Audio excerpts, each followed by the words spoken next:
Hello and welcome again. आज हमारी MCQ series जो कि रिलेवेंट है for finance account assistant lecture number 2 में आज हम बात करेंगे अकाउंटिंग कॉन्सेप्ट्स एंड कन्वेंशंस की।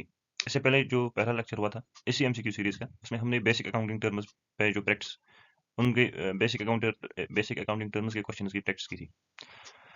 आज का जो ये वीडियो है बेसिक कॉन्सेप्ट्स एंड कन्वेंशंस का, it's very very important. As I already told you, I am expecting at least one question out of this topic, accounting principles.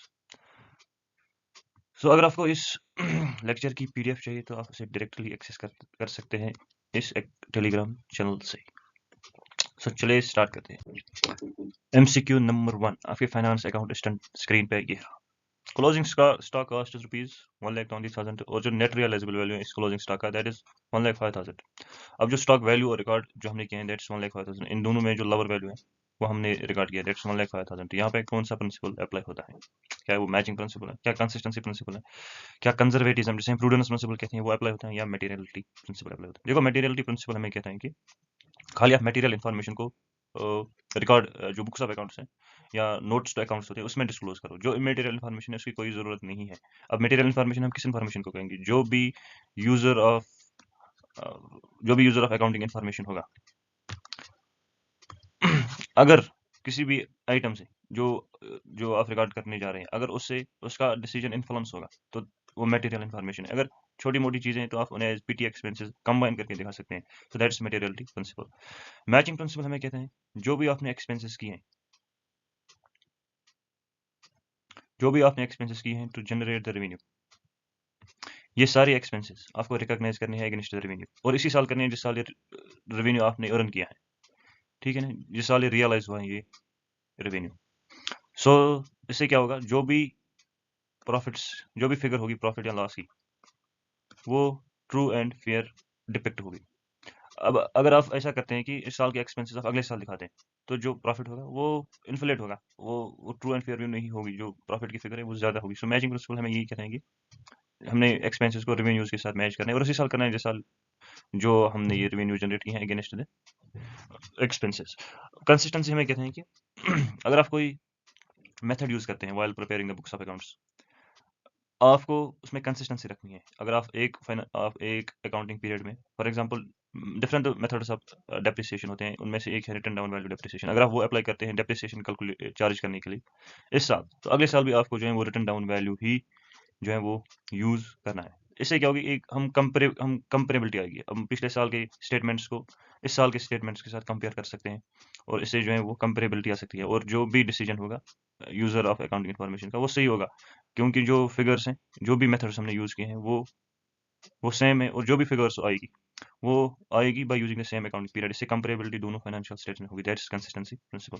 अब conservatism principal हमें ये कहता है कि जो भी एंटिसिपेटेड लॉसेस है आप उन्हें रिकॉर्ड करो, और जो भी एंटिसिपेटेड गेन्स है आप उन्हें तब तक रिकॉर्ड मत करो जब तक वो रियलाइज ना हो। So it's a kind of playing safe principle कि जो भी लॉसेस हैं आप उन्हें, जो भी एंटिसिपेटेड लॉसेस आप उन्हें रिकॉर्ड तो कर रहे हो, लेकिन जो भी एंटिसिपेटेड प्रॉफिट है आप उन्हें रिकॉर्ड नहीं कर रहे हो। सो यहाँ पे जो प्रिंसिपल अप्लाई होता है दैट इज कंजर्वेटिज्म प्रिंसिपल, क्योंकि लॉस हम रिकॉर्ड तो कर रहे हैं। देखो, एक्चुअल कॉस्ट हमारी जो है वो 1,20,000 है, और जो रियलाइजेबल वैल्यू है दैट्स 1,05,000।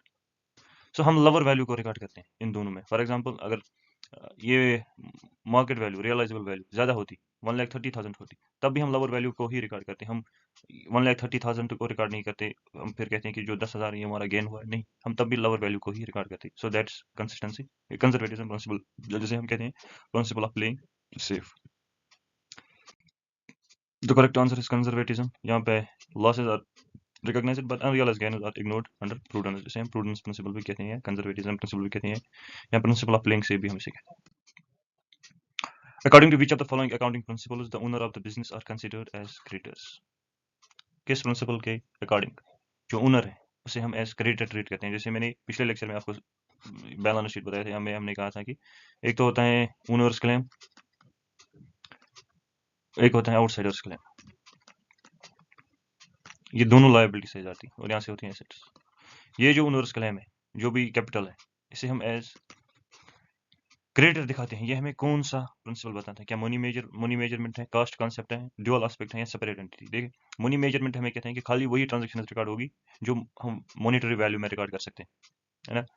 फॉर एग्जांपल, अगर आपने अपने एम्प्लॉयज़ की स्किल पे, अगर आपके एम्प्लॉयज़ की स्किल अच्छी है from the other from your competitor, आप इसे रिकॉर्ड नहीं कर सकते, भले ही उसकी वैल्यू है, लेकिन वो हम मनी मेजरमेंट उसकी हम इन मॉनिटरी यूनिट्स में उसकी मेजरमेंट नहीं हो सकते हैं, सो वो रिकॉर्ड नहीं होगा।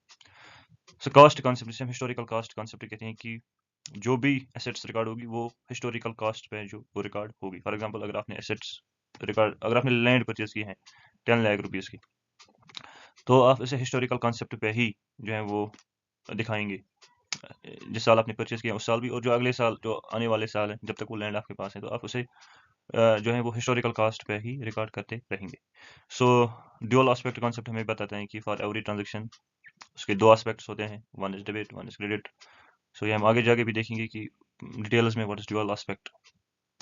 सो the another concept that is separate legal entity. ये हमें कहते हैं कि business is separate from the owner. जो बिजनेस है वो अपने ओनर से अलग है। अब अगर ये अलग है ओनर से, अब जो ओनर इस बिजनेस को, ये अलग एंटिटी है, अगर ओनर जो है इस बिजनेस को कुछ पैसे देगा, तो वो क्या होगा, वो एज क्रेडिट होगा ना, उसने वो एज क्रेडिट होगा इस बिजनेस के लिए, और जो ओनर है वो क्रेडिटर होगा। सो the right answer is separate entity concept. According to the going concern, a business is assumed as having limited life, an indefinite life, a very long life, none of them। जो going concern concept assume करता है कि जो business है उसकी जो life है वो इनडेफिनेट पीरियड के लिए होगी। ये एज्यूम किया जाता है under going concern concept. Limited life हम इसमें एज्यूम नहीं करते, वेरी लॉन्ग नहीं, बल्कि indefinite, for indefinite period of time. So none of the above इसका आंसर नहीं है। द करेक्ट आंसर इज, देखो, अगर कभी गोइंग कंसर्न कॉन्सेप्ट वायलेट होते हैं, फॉर एग्जांपल अगर बिजनेस चाहता है कि आप आज के 2 साल बाद या 3 साल बाद हम बंद करने जा रहे हैं, सो ये जो कॉन्सेप्ट है गोइंग कंसर्न कॉन्सेप्ट, ये हमने डिस्क्लोज करना होता है बिजनेस, ये नोट्स अकाउंट्स में, कि ये जो बिजनेस है ये वायलेट कर रहे हैं गोइंग कंसर्न कॉन्सेप्ट का। फिर जो भी यूजर ऑफ उस इंफॉर्मेशन का होगा उसके लिए ये एक मटेरियल इंफॉर्मेशन है कि जो गोइंग कंसर्न है यहाँ पे वायलेट हो रहा है। So the correct answer is an indefinite life. Provision for doubtful debts created through loss not certain. कौन सा कॉन्सेप्ट हमें, प्रोविजन ऑफ डाउटफुल डेट्स दो लॉस नॉट सर्टेन। हम जो भी लॉस होने जा रहा है, हम सर्टेन नहीं है कि लॉस होगा, लेकिन हम तब भी उसके लिए जो है वो डाउटफुल डेट्स क्रिएट करते हैं। ये हमें कौन सा प्रिंसिपल बताता है? Again it's prudence principle. Conservatism कहीं, प्रूडेंस कहीं, ये गोइंग कंसर्न तो नहीं है। अब दो कॉन्सेप्ट आते हैं, एक आता है एक्यूरल कॉन्सेप्ट और एक आता है realisation concept. Realisation concept revenue से रिलेटेड है, जिसे हम कहते हैं रेवेन्यू रिकॉग्नाइजेशन कॉन्सेप्ट भी, ये रेवेन्यू से रिलेटेड है। ये हमें कहते हैं कि आप कब रेवेन्यू को कहेंगे कि हमने ये रियलाइज किया है, जब आपने गुड्स डिलीवर किए, जब आपने कैश रिसीव किया, या जब आपका लीगल राइट अराइज हुआ है टू रिसीव द कैश। इन तीन सिचुएशंस में आप कब कहेंगे कि आपने रेवेन्यू को रियलाइज किया है? जब आपने गुड्स की डिलीवरी की, जब आपने कैश रिसीव किया, या जब आपका लीगल राइट अराइज हुआ है to receive the cash. So the correct answer is legal right. ये यही कहते हैं रेवेन्यू रियलाइजेशन कॉन्सेप्ट। आप रेवेन्यू को उस टाइम रिकॉर्ड करोगे अपने बुक्स ऑफ अकाउंट्स में जब आपके पास लीगल राइट अराइज होगा टू रिसीव द कैश। फिर चाहे वो आप जनवरी में, आप अगर आपका लीगल राइट अराइज हुआ, फिर आप दिसंबर में वो कैश ले लें या फिर अगले साल ले लें, उससे कोई मतलब नहीं है। आप रिकॉर्ड उसे करेंगे रेवेन्यूज को जब भी आपका लीगल राइट अराइज होगा। और एक्यूरल कॉन्सेप्ट हमें कहता है कि नॉट ओनली कैश ट्रांजेक्शंस, हम जो भी क्रेडिट ट्रांजेक्शंस होते हैं उनको भी हम रिकॉर्ड करेंगे in the books of accounts में। So that's accrual concept. So accrual concept is a much broader concept than revenue recognisation concept. So the correct answer is prudence principle. ये भी नहीं होगा और रियलाइजेशन भी नहीं होगा, as I explained. Prudence principle is the correct option. Anticipate losses and provide for even when amount is uncertain. Salary outstanding recorded in accounts, कौन सा कॉन्सेप्ट यहाँ पे अप्लाई होता है? अभी मैंने आपको बताया, तो क्या लगता है आपको कौन सा इनमें से सही है? Cash, accrual, matching, consistency. देखो, आउटस्टैंडिंग सैलरी है, सैलरी ड्यू हुई है 31st को, at the end of the month या फर्स्ट नेक्स्ट मंथ को, लेकिन हमने अभी वो पे नहीं की है, वो अभी आउटस्टैंडिंग है। अब हमने इसको रिकॉर्ड करना है। अब यहाँ पे कौन सा प्रिंसिपल अप्लाई होगा? Cash principle. कैश तो हम दे नहीं रहे हैं तो कैश होगा नहीं। एक्यूरल प्रिंसिपल जो है दैट्स करेक्ट, क्योंकि हमने अभी कहा not only cash but credit transactions are also recorded. Matching, हमने रेवेन्यू और एक्सपेंसेस की बात करते हैं। कंसिस्टेंसी, मेथड्स की बात करते हैं, consistency in the methods of, methods जो भी हम यूज करते हैं while preparing books of accounts. So the correct answer is accrual. Accrual concept. Rent revenue in advance जो भी आप रेंट रिसीव करते हैं in advance is treated as liability. For example अगर आप रेंट रिसीव करते हैं, अगर इस महीने का फॉर एग्जांपल अभी चल रहा है जनवरी, और आप मार्च महीने और फेब महीने इन 2 मंथ्स का रेंट एडवांस में रिसीव करते हैं, तो आप इसे इनकम नहीं दिखाएंगे, अभी आप इसे दिखाएंगे एज लायबिलिटी। ये कौन सा कॉन्सेप्ट हमें बताता है? रियलाइजेशन कॉन्सेप्ट तो नहीं है, कंसिस्टेंसी भी नहीं है, क्या एक्यूरल होगा, या मटेरियल भी नहीं है, इट्स एक्यूरल कॉन्सेप्ट जो हमें बताता है कि जो जो ये रेंट रिसीव हुआ है एडवांस में, it is treated as liability. So the correct answer is accrual. एक और कॉन्सेप्ट जो इसमें अप्लाई होता है, that's matching principle. Accrual plus matching इसमें अप्लाई होता है, क्योंकि मैचिंग कहते हैं ना कि जो भी आपके रेवेन्यूज है आप उनको एक्सपेंसेस के साथ मैच करो। फॉर एग्जांपल अगर इस साल के अगर अगले साल की इनकम है कोई, और आप उसी साल रिसीव करते हैं नेक्स्ट फाइनेंशियल ईयर की इनकम, आप करंट फाइनेंशियल ईयर में रिसीव करते हैं, सो आप इसे एज इनकम नहीं एज लायबिलिटी ट्रीट करोगे, क्योंकि ये जो इनकम है ये आने वाले टाइम की है। सो इसमें जो प्रिंसिपल्स अप्लाई होते हैं, दैट्स एक्यूरल। पहले तो एक्यूरल कॉन्सेप्ट इसमें अप्लाई होता है, और फिर मैचिंग प्रिंसिपल भी इसके साथ अप्लाई होता है। सो depreciation charged on machinery used during year, यहाँ पे कौन सा प्रिंसिपल अप्लाई होता है? देखो, रियलाइजेशन तो नहीं होगा, उसमें हम रेवेन्यू रिकॉग्निशन की प्रूडेंस भी नहीं होगा, वो कंजर्वेटिज्म जो हमने अभी देखा है। सो इन दोनों में आपको थोड़ी कंफ्यूजन हो सकती है, that's going concern and matching. देखो, जो गोइंग कंसर्न है हमने अभी पढ़ा समझा, जो गोइंग कंसर्न हमें कहता है कि जो बिजनेस है वो infinity for a period of indefinite period of time के लिए वो कंटिन्यू होगा। और जो मैचिंग हमें कहते हैं कि इस साल के एक्सपेंसेस को मैच करना है इस साल के रेवेन्यूज के साथ। देखो, जब भी एसेट्स परचेज होते हैं ना, और उसे कैपिटलाइज किया जाता है, तब कॉन्सेप्ट अप्लाई होता है गोइंग कंसर्न कॉन्सेप्ट। फिर वो कहता है कि इसे ये जो है ये फिर यूज होगा for a longer period of time, ये कहता है हमें गोइंग कंसर्न। और जब हम इस एसेट को डेप्रिसिएट करते हैं, और जो वो डेप्रिसिएशन है वो हम एज एक्सपेंस दिखाते हैं, और फिर उस एक्सपेंस को हम लेस करते हैं फ्रॉम रेवेन्यूज, सो वहां पे जो प्रिंसिपल अप्लाई होता है दैट इज मैचिंग प्रिंसिपल। ये इसमें थोड़ी कंफ्यूजन हो सकती है आपको, ये एमसीक्यू जो है वो मैंने यूजीसी नेट से लिया था, so the correct is matching principle. Matching क्योंकि ये कहते हैं cost of assets is allocated to the period benefiting from its use. जो भी हम एक्सपेंसेस से जो भी हमें रेवेन्यू जनरेट होता है, उसको हम उसी साल के जो रेवेन्यू है एक्सपेंसेस को जो है उसी साल के रेवेन्यू के साथ मैच करेंगे, that is matching principle. Commission recorded in the same period as related sales. जो भी रिलेटेड सेल्स हमने, और जो भी सेल्स हमने किए हैं, और उसी सेल्स से रिलेटेड जो भी हमने कमीशन पे किया है, हम कमीशन को उसी सेल्स के साथ मैच करेंगे। ये हमें कौन सा प्रिंसिपल बताता है? That's again matching. एक्यूरल नहीं होगा, कंसिस्टेंसी भी नहीं होगा, और मटेरियलिटी भी नहीं होगा। ये तीनों हमने पहले ही डिस्कस किए हुए हैं। Matching principle. Asset shown as historical cost not liquidation value. कौन सा? हम इसे हिस्टोरिकल कॉस्ट पे जो है वो रिकॉर्ड करते हैं, and not on the liquidation value. देखो, अगर हिस्टोरिकल कॉस्ट कॉन्सेप्ट होता है तो फिर हम उसे ही ठीक करते, लेकिन यहाँ पे जो मोस्ट अप्रोप्रिएट आंसर है दैट्स गोइंग कंसर्न। क्योंकि गोइंग कंसर्न हमें बताता है कि जो बिजनेस है वो इन्फिनिटी के लिए चलेगा। जब वो इन्फिनिटी के लिए चलेगा तो हमें एसेट की जो वैल्यू है वो रिवैल्यू करने की जरूरत नहीं है हर साल, क्योंकि ये जो बिजनेस है ये इन्फिनिटी के लिए चलेगा, सो हम इसे हिस्टोरिकल कॉस्ट पे ही दिखाते रहेंगे हर साल। So that is going concern. Realisation concept again revenue recognition की बात करते हैं, कंसिस्टेंसी मेथड्स की बात करते हैं, प्रूडेंस जो है वो लिंक सेफ की बात करता है। No provision for closure expenses made. देखो, जब क्लोजर एक्सपेंसेस वो एक्सपेंसेस होते हैं जब बिजनेस क्लोज होगा ना, तो उस टाइम हमें कुछ एक्सपेंसेस करने होते हैं, जैसे लिक्विडेटर जो हमारा होता है उसके उसको पैसे देने होते हैं, और जो अगर हम कोर्ट के थ्रू लिक्विडेशन करते हैं उसमें जो हमारा कास्ट होगा वो। सो जो भी क्लोजर एक्सपेंसेस हैं हम इसके लिए कोई प्रोविजन क्रिएट नहीं करते हैं। ये कौन सा प्रिंसिपल हमें बताता है? जैसे अगेन गोइंग कंसर्न, जब हम एज्यूम करते हैं कि बिजनेस इन्फिनिटी के लिए है, तो फिर ये एक्सपेंसेस इनके लिए प्रोविजन क्रिएट करना फजूल ही है। सो एक्यूरल नहीं है, मैचिंग भी नहीं है, मटेरियल भी नहीं है, the correct answer is going.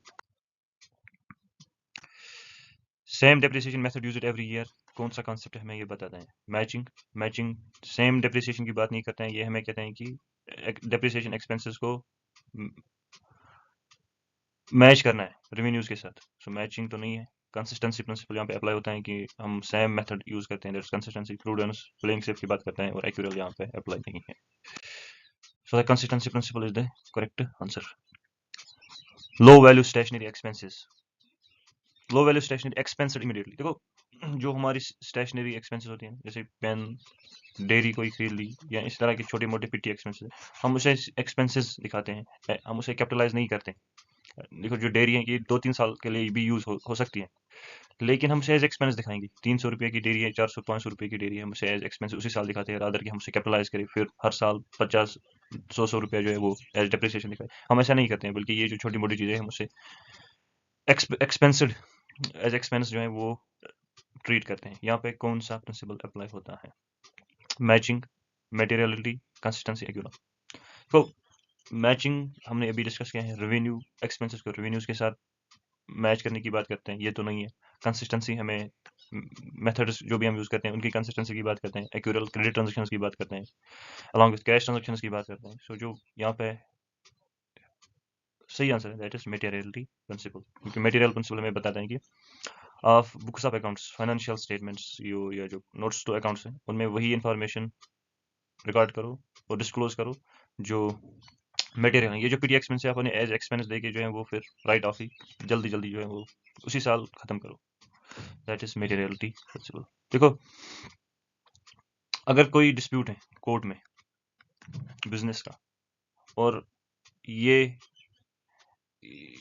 ये जो डिस्प्यूट है, इसकी अगर इन केस कंपनी हार जाती है इस केस को, इसकी जो कास्ट है वो अच्छी खासी है, लेकिन अभी हम ये तो नहीं कह सकते कि ये हार सकती हैं जीत सकते हैं, लेकिन जो कास्ट एसोसिएटेड इसके साथ है वो ह्यूज अमाउंट है।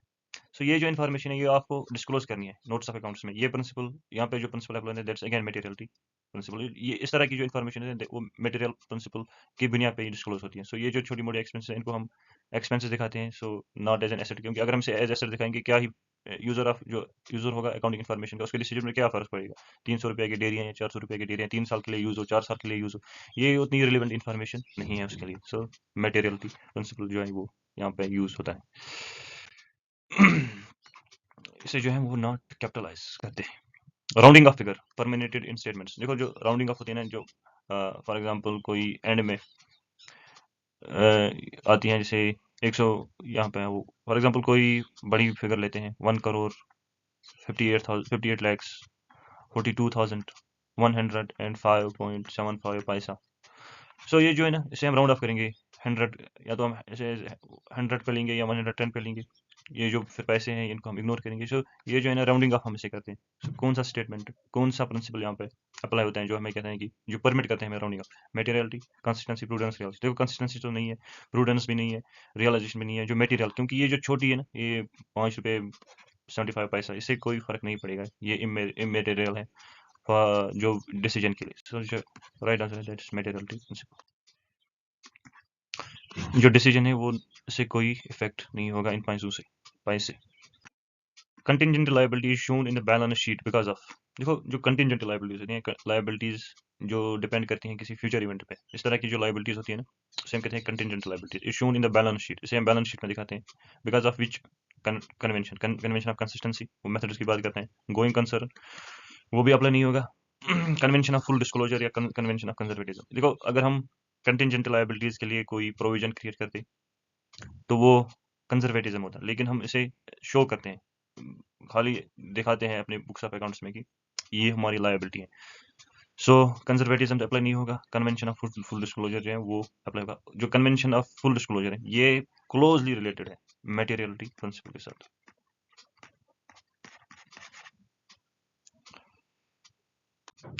Advance from customers not treat as an income और रेवेन्यू का हो, कौन सा कॉन्सेप्ट यहाँ पे अप्लाई होता है? क्योंकि रेवेन्यू से आपको थोड़े समझने में आसानी होगी कि कौन से प्रिंसिपल की बात करते हैं।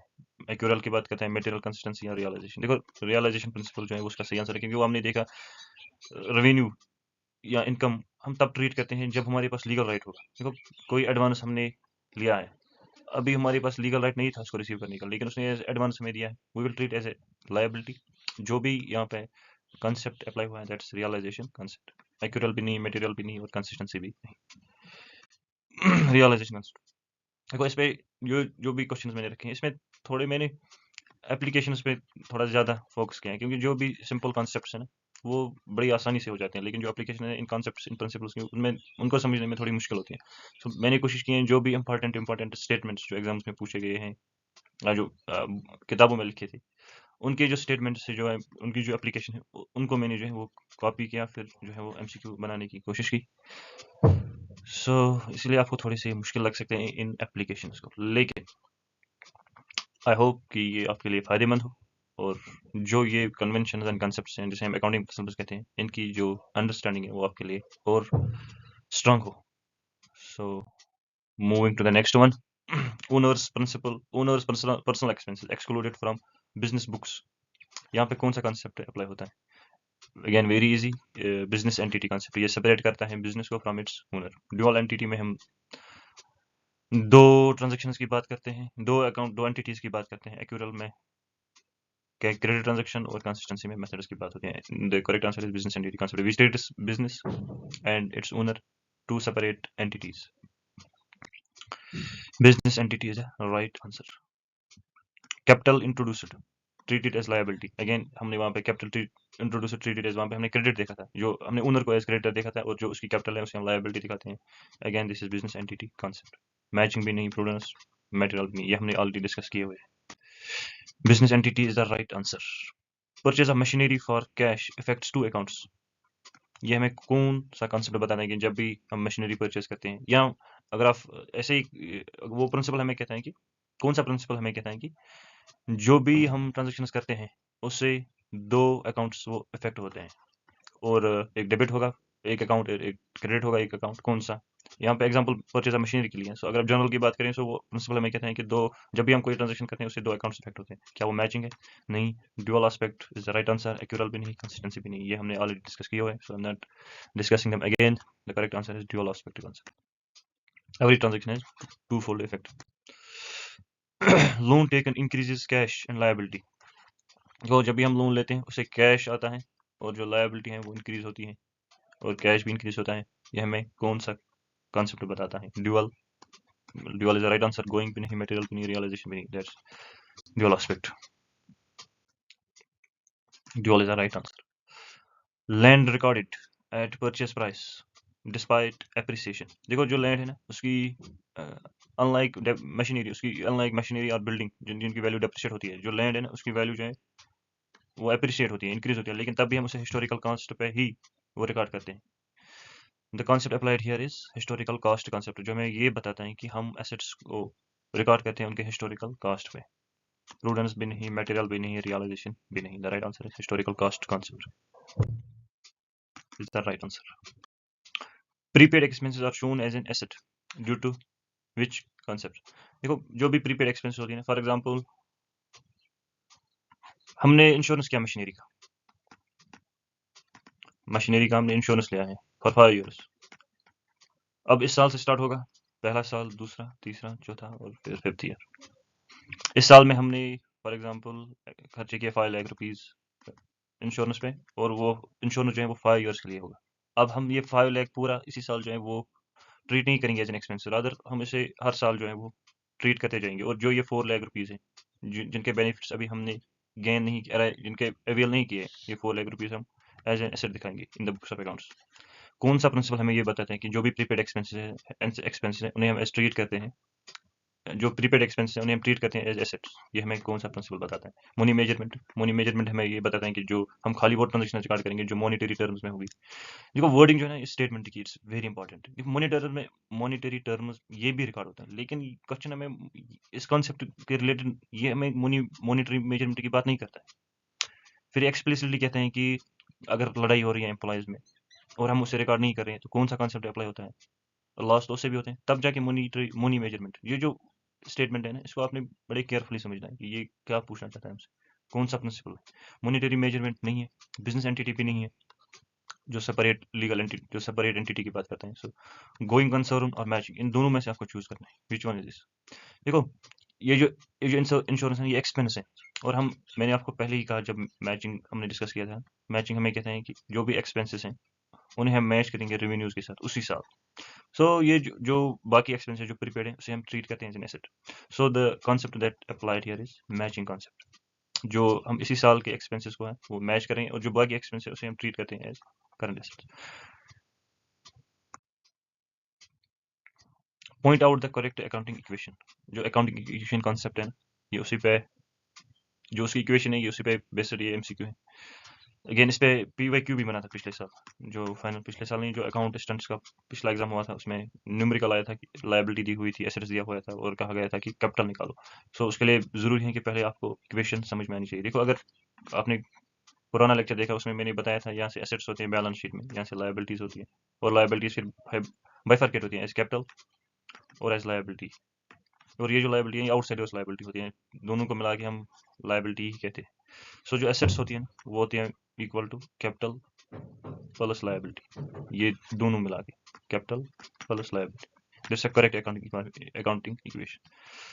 सो फिर अब आपको देखना है इसमें से सही कौन सा है। Assets is equal to liability minus capital, ये तो सही नहीं है। Liability is equal to capital plus assets, ये भी सही नहीं है। Capital is equal to assets plus liabilities, ये भी सही नहीं है। Liabilities is equal to assets minus capital, this is a right equation, क्योंकि ये लायबिलिटीज हैं, जब हम कैपिटल साइड लाएंगे फिर ये माइनस होगा।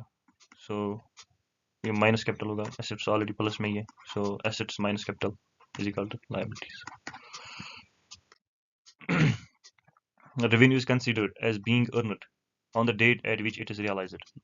कौन सा कॉन्सेप्ट? रेवेन्यू को हम ट्रीट करते हैं, हमने ये अर्न किया है जब ये रियलाइज होगा, जब लीगल राइट अराइज होगा, that's realisation concept. Money measurement dual aspect भी नहीं।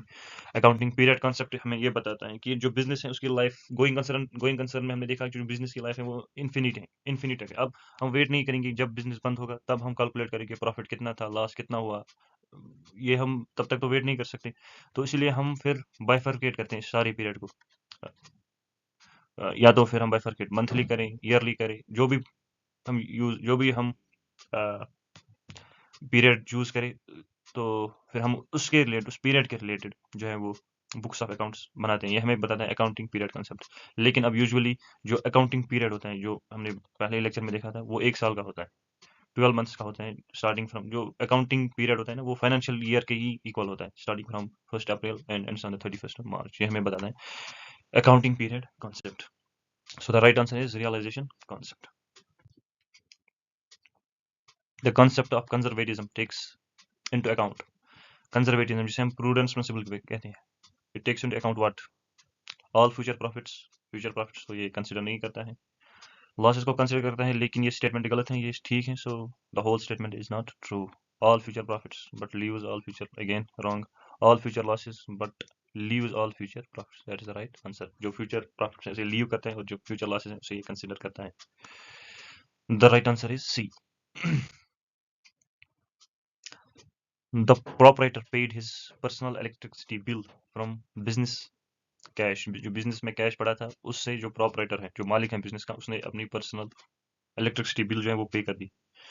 How should be treated? इसे हम कैसे ट्रीट करेंगे? बिजनेस एक्सपेंस ट्रीट करेंगे, क्योंकि अगर हम इसे बिजनेस एक्सपेंस ट्रीट करेंगे सेपरेट एंटिटी कॉन्सेप्ट जो है वो वायलेट होगा। सो ये सही आंसर नहीं है। कैपिटल एक्सपेंडिचर जो मैंने पिछले लेक्चर में आपको समझाया था, कैपिटल एक्सपेंडिचर वो एक्सपेंडिचर होते हैं जो हम एसेट्स पे करते हैं। Again not true. Outstanding expenses वो एक्सपेंसेस होती है जो ड्यू तो हुई है, जिनकी ओब्लिगेशन हम पे अराइज हुई है पे करने की, लेकिन हमने अभी उन्हें पे नहीं किया है। सो वो आउटस्टैंडिंग एक्सपेंसेस होती हैं और हम इसे ट्रीट करेंगे एज ड्राइंग्स, क्योंकि जो भी कैपिटलिस्ट ने एम्प्लॉय किए होते हैं बिजनेस में, फिर जो भी ये विड्रा करता है बिजनेस से, सो वो उसकी कैपिटल कम होती जा रही है, और जब भी कैपिटल कम होती है we treat that as drawings. So the right answer is drawings. Business and owner are treated as separate entity. अच्छा, वहां पे यहाँ पे इसमें एक ये भी पूछा जा सकता था कि यहाँ पे कौन सा प्रिंसिपल वायलेट होता है। So the right answer was the business entity concept. Plant is shown at cost less depreciation instead of market value. Plant को जो है हम वो शो करते हैं कॉस्ट लेस डेप्रिसिएशन, जो उसकी कॉस्ट है उसमें डेप्रिसिएशन लेस करते हैं, जो फिर वो बैलेंस आती है उसे हम नेक्स्ट ईयर दिखाते हैं। उसकी वैल्यू, प्लांट की वैल्यू इंस्टेड ऑफ जो भी मार्केट में उसकी वैल्यू है उसे नहीं दिखाते हैं, रादर प्लांट की वैल्यू जो है कॉस्ट लेस डेप्रिसिएशन दिखाते हैं। कौन सा प्रिंसिपल हमें यहाँ पे अप्लाई होता है? Prudence, not true. Consistency, not again true. Going concern is the right answer. Realisation revenue की बात करते हैं। देखो प्रूडेंस और गोइंग कंसर्न में आपको यहाँ पे थोड़ी कंफ्यूजन हो सकती है। प्रूडेंस इन्वेंट्री में हमने देखा था जो लोअर कॉस्ट होती है उस पे, लेकिन जब एसेट्स की बात हमने की तो हमने उनको जो है वो हिस्टोरिकल कॉस्ट पे ही जो है वो बुक्स ऑफ अकाउंट्स में रिकॉर्ड किया, जो हमने हिस्टोरिकल कॉन्सेप्ट देखा। और उसके बाद जो प्रिंसिपल अप्लाई होगा एसेट्स पे, दैट्स गोइंग कंसर्न की जो बिजनेस है वो कंटिन्यू में चलेगा, और उसके लिए ज़रूरी नहीं है कि हमने उनको हर साल जो मार्केट वैल्यू पे लेके आना है वो हमें फिर वो वॉलेट करते हैं गोइंग कंसर्न को। सो the right answer is going concern concept. Going concern is the right answer. Which of the following will not be recorded in accounts? इनमें से कौन सी ट्रांजेक्शन रिकॉर्ड नहीं होगी अकाउंट्स में? Purchase of machinery, payment of wages, ये भी record होगी। Efficiency of workers, अब क्यों रिकॉर्ड नहीं होगी? क्योंकि ये हम यहाँ पे हम मुनी मेजरमेंट कॉन्सेप्ट अप्लाई नहीं कर सकते। मुनी मेजरमेंट कॉन्सेप्ट यहाँ पे अप्लाई नहीं होता। सेल ऑफ गुड्स भी रिकॉर्ड होगा। जो एफिशिएंसी हमारे वर्कर्स की वो रिकॉर्ड नहीं होगी, क्योंकि ये हम मॉनेटरी वैल्यूज में रिकॉर्ड नहीं कर सकते। Non monetary items are ignored. Profit is calculated for a specific period because of कौन सा कॉन्सेप्ट? अभी मैंने आपको बताया, हम स्पेसिफिक पीरियड के लिए प्रॉफिट कैलकुलेट करते हैं। हम वेट नहीं करते हैं कि जब बिजनेस एंड होगा तब हम ये कैलकुलेट करेंगे। यहाँ पे जो होता है वो होता है accounting principle. Accounting period principle जो है वो अप्लाई होता है। गोइंग कंसर्न भी नहीं, एक्यूरल भी नहीं, रियलाइजेशन भी नहीं। The right answer is accounting period concept. Preparation of annual financial statements is based on, जो भी हम एनुअल बेसिस पे जो है फाइनेंशियल स्टेट्स बनाते हैं, कौन सा प्रिंसिपल अप्लाई होता है? Again it's accounting period concept. Dual aspect भी नहीं, प्रूडेंस भी नहीं, और बिजनेस एंटिटी भी नहीं। ये हमने ऑलरेडी डिस्कस हुए हैं, so I am not discussing them again. So the right answer is accounting period concept. Salary unpaid at the year end should be, जो भी सैलरी अनपेड है ईयर एंड पे उसे हम क्या ट्रीट करेंगे? हम इग्नोर करेंगे, कुछ नहीं लिखेंगे। फिर यहाँ पे कैश फिर अप्लाई होगा, कैश कॉन्सेप्ट वो हम अप्लाई नहीं करते हैं। एक्यूरल पे हम अपनी अकाउंटिंग बनाते हैं। शोन एज एन एसेट, नहीं एसेट तो है नहीं, ये लायबिलिटीज हैं। यहाँ पे आंसर बी आपको पहले से ही दिख रहा होगा। ट्रीटेड एज ड्राइंग्स, ड्राइंग्स तो ओनर जो निकालता है बिजनेस से वो होती हैं ड्राइंग्स। यहाँ तो सैलरीज अनपेड की बात हो रही है। शोन एज एन लायबिलिटी, जो कॉन्सेप्ट वायलेट हो रहा था वहां पे, अगर हम इसे एज लायबिलिटी नहीं दिखाती, that was accrual concept. Income is recorded when it's received, earned, deposited, withdrawn. Income is recorded जब हमारे पास लीगल राइट होगा रिसीव करने का, या जब हमने, और जब ये अर्न होती है, अर्न तब होती है जब हमारे पास लीगल राइट होगा इसे रिसीव करने का। फिर हम इसे रिसीव बाद में भी कर सकते हैं। ये कैश की बात कर रहे हैं, रिसीव इन कैश, ये हम बाद में भी रिसीव कर सकते हैं। So the right answer is when we got the legal right, तब ये ट्रीट होती हैं एज इनकम, और हमने तब ये जाके अर्न की होती है। Advance received from customers is treated as, जो भी एडवांस हमने कस्टमर से रिसीव किया होते हैं हम उसे क्या दिखाते हैं? इनकम। इनकम नहीं दिखाते, rather we show it as liability. Capital भी नहीं, एक्सपेंस भी नहीं, वो लायबिलिटी होती है हमारे लिए। और जो कॉन्सेप्ट है वो ये हमने पिछले ही डिस्कस किया था, ये रियलाइजेशन कॉन्सेप्ट, और सेम एग्जांपल थी वहां पे, so I am not discussing it here.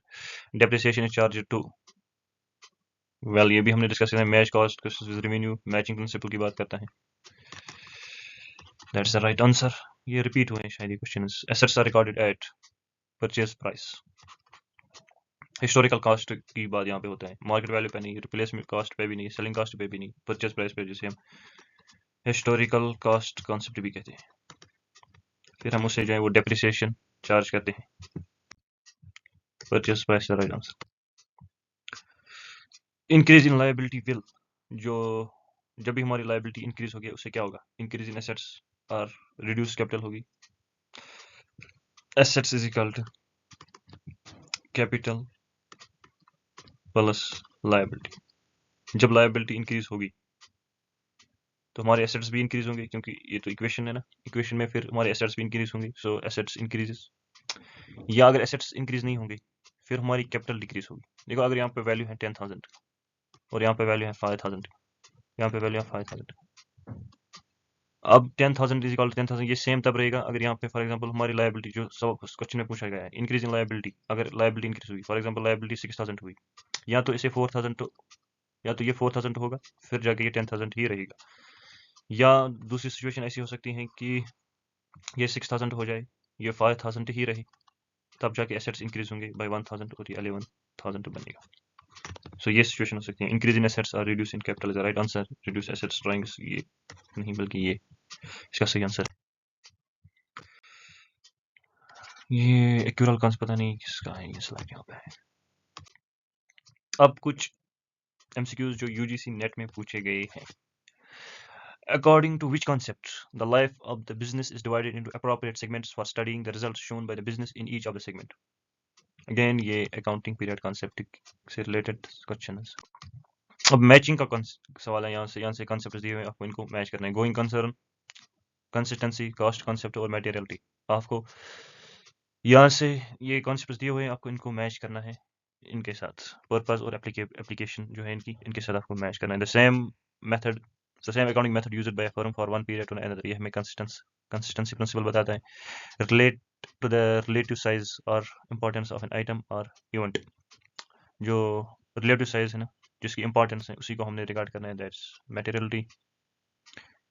B first, D second, D second, B first। and inappropriate assumption for firm undergoing bankruptcy, ये inappropriate assumption है कि एक फर्म जो है वो liquidate होगी या bankrupt होगी, and it will go under bankruptcy, that's going concern concept is the third। cost concept, the normal basis used to account for assets, जो हम रिकॉर्ड करते हैं assets को, that is cost concept, and C is the right answer is D। playing safe is conservatism principle, already हमने discuss किया हुआ। so a company does not include the value of skills gained by its employees, ये include नहीं करती हैं जो भी skills gain हुए हैं बाय द एम्प्लॉयज, क्योंकि हम ने मॉनेटरी वैल्यू मॉनेटरी टर्म्स में मेजर नहीं कर सकते, it's monetary measurement concept. The going concern concept is the underlying basis for, ये आपके लिए मैं छोड़ देता हूँ, आपको इसको आंसर करना है कि इसका राइट आंसर क्या होगा। Disclosing the market value of the securities, consolidating the accounts of subsidiary companies with those of the parent, depreciating fixed assets over their useful life, disclosure the sales and other operating information in the income statements. ये तो disclosing principal है, ये remove होगा। बाकी जो है आप इन तीनों में से मुझे या तो टेलीग्राम पे या यहीं पे इसका आंसर कमेंट करके बताना, what is it's right answer. Again principle of separate entity, valuing plant and machinery at a cost less depreciation, this is historical cost concept regarding punctuality and honesty and employees of an organization, it's monetary। capital contributed by proprietor is shown as liability, it is separate legal entity। और principle of conservatism, valuing inventory cost और market value whichever is less, ये हमने पहले discuss किया हुआ है। So this conservatism, B का IV होता है, B IV, A third, C second and D first. The right answer is B. देखो ये punctuality and honesty of employees हम रिकॉर्ड नहीं कर सकते हैं, सो ये मैच होगा। मॉनेटरी प्रिंसिपल यहाँ पे अप्लाई होगा, valuing plant and machinery at cost less depreciation, यहाँ पे हिस्टोरिकल कॉस्ट कंसेप्ट होगा। और बाकी वैल्यूइंग इन्वेंटरी हमने ऑलरेडी डिस्कस किया हुआ है। सो यहाँ पे आपका एंड होता है accounting concepts and conventions. Business entity पे भी हमने कॉन्सेप्ट किया, गोइंग कंसर्न पे भी हमने किया, मनी मेजरमेंट पे भी, अकाउंटिंग पीरियड पे भी, एक्यूरल कॉन्सेप्ट पे भी, रियलाइजेशन पे भी, मैचिंग पे भी, ड्यूअल एस्पेक्ट पे भी, हिस्टोरिकल कॉस्ट पे भी, बैलेंस शीट इक्वेशन पे भी, फुल डिस्क्लोजर पे भी, प्रूडेंस पे भी, कंसिस्टेंसी पे भी और मटेरियल पे भी। ये सारे जो है आपके assumptions, प्रिंसिपल्स और जो भी बाकी कन्वेंशंस हैं, इन सारों पे हमने जो है वो एमसीक्यूज डिस्कस किए हुए हैं इस लेक्चर में। सो यहाँ पे ये एंड होता है। Thank you and I wish you all the very best. Thank you very much.